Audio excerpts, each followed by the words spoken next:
Retirement of partner में मैं आपको बताने जा रहा हूँ कि जो पार्टनर रिटायर करता है, जो पार्टनर फर्म से अवकाश ग्रहण कर लिया, तो अवकाश ग्रहण करने के बाद उसके हिस्से का जो पूंजी या फिर रिजर्व होगा या रिवैल्यूएशन पे प्रॉफिट होगा या गुडविल होगा, तो सारा हिसाब क्लियर करने के बाद उसका सेटलमेंट किया जाता है कि उसके हिस्से का कितना बना, पूंजी कितना बना।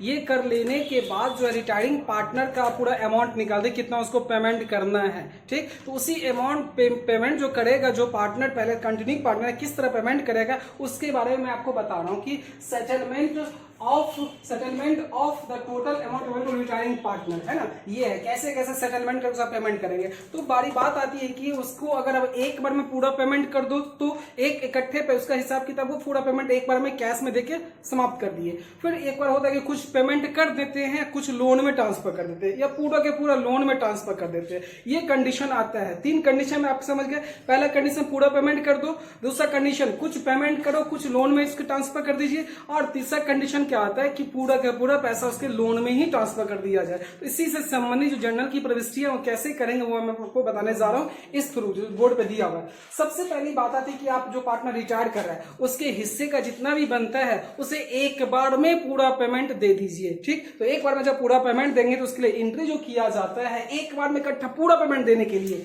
इसलिए एंट्री करेंगे retiring partners capital account debit to cash, या बैंक की भी दे सकते हैं। ऐसा कोई आवश्यक नहीं कि कैश ही पड़ेगा, तो बैंक भी आप दे सकते हो। तो बीइंग पेमेंट इन लमसम, आपने एक ही बार में मुफ्त में दे दिया, लेकिन एक मुफ्त में दूसरा एंट्री भी हो सकता है। वो क्या है कि फर्म कभी कभी क्या सोचती है कि इस पार्टनर को एक बार में देके खत्म करो, बार बार बुलाना इसका अच्छी बात नहीं है। तो क्या करती है, अगर कैश मौजूद नहीं है फर्म में, पहले से उतना नगद उपलब्ध नहीं है जो रिटायरिंग पार्टनर को देना है, उतना अमाउंट नहीं है, तो जो कंटिन्यू पर जो रिमेनिंग पार्टनर बचे हुए वो क्या विचार करते हैं कि जो भी उसे पेमेंट, जितना भी पेमेंट देना है एक बार में देख के हटा देना है। तो जो पहले से रिमेनिंग पार्टनर है वो क्या करते हैं कि बैंक से लोन ले लेते हैं, बैंक से लोन लेके और रिटायरिंग पार्टनर को पेमेंट कर देते हैं। बैंक से लोन लेने के बाद रिटायरिंग पार्टनर को दे दिए तो भी एक बार में पेमेंट हो गया, लेकिन बैंक से जो लोन लिए तो जो पार्टनर रिमेनिंग बचा हुआ है उनके लिए हो गया दायित्व, उनके लिए हो जाएगा दायित्व, और इस दायित्व को बैलेंस शीट के लेफ्ट साइड में दिखाएंगे, बैलेंस शीट के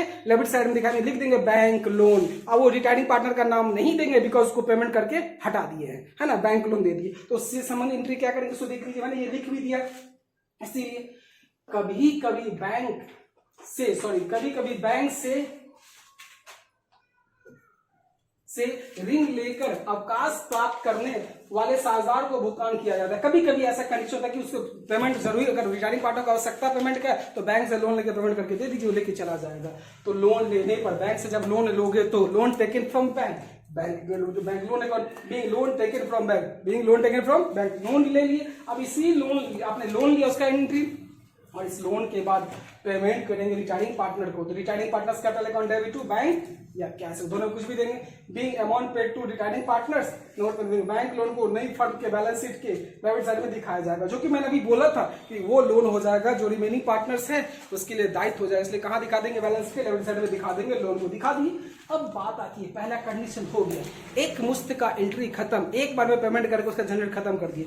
दूसरा कंडीशन आता है क्या, by transferring capital balance into his loan account. अब क्या बोले भाई, तुमको पेमेंट नहीं देंगे, रिटायरिंग पार्टनर को पेमेंट नहीं देंगे, तुम्हारा जितना पैसा लोन में ट्रांसफर कर देते हैं, जिस दिन होगा उस दिन आपको पेमेंट, मतलब जब आपको बुलाया जाएगा उसमें पेमेंट आपको कर देंगे, लेकिन अभी तत्काल पेमेंट नहीं किया जाएगा, सारा पैसा तुम्हारा लोन में ट्रांसफर कर देंगे। तो उसके लिए क्या एंट्री करते सो देख लीजिए। तो सारा पैसा लोन में ट्रांसफर पाने वाला कौन सा, रिटायरिंग पार्टनर। तो retiring partners capital account debit to retiring partners loan है, क्योंकि लोन में चला गया, लोन में पैसा गया तो लोन में डाल दिए। Being transferring capital balance into his loan account, उसके लोन में ट्रांसफर मैंने कर दिया, उसका जो बैलेंस है। पहला कंडीशन था जो पूरा पेमेंट कर दिया एक बार में खत्म, इसमें पूरा का पूरा बैलेंस लोन में ट्रांसफर कर दिए। तो इस कंडीशन में भी इस पार्टनर्स का लोन एक अलग से बन जाएगा, जो कि रिमेनिंग पार्टनर के लिए लायबिलिटी हो जाता है, रिमेनिंग पार्टनर के लिए लायबिलिटी, और बैलेंस शीट के लायबिलिटी तरफ इसको दिखलाते हैं। ठीक है, इसके बाद हम आते हैं क्या, तीसरा कंडीशन, थर्ड केस में कहा जाता है payment partly in cash and partly by transferring into his loan account. तीसरा कंडीशन बताता है कि कुछ पैसे को लोन में ट्रांसफर कर दीजिए और कुछ पैसा उसे कैश में देके खत्म कर दीजिए। तो वही बात है पार्सली, मतलब कुछ आंशिक भुगतान करना, आंशिक पेमेंट कर देना। तो इसके लिए क्या एंट्री करेंगे, कुछ पेमेंट किया कुछ नहीं किया तो उसके लोन में जाएगा।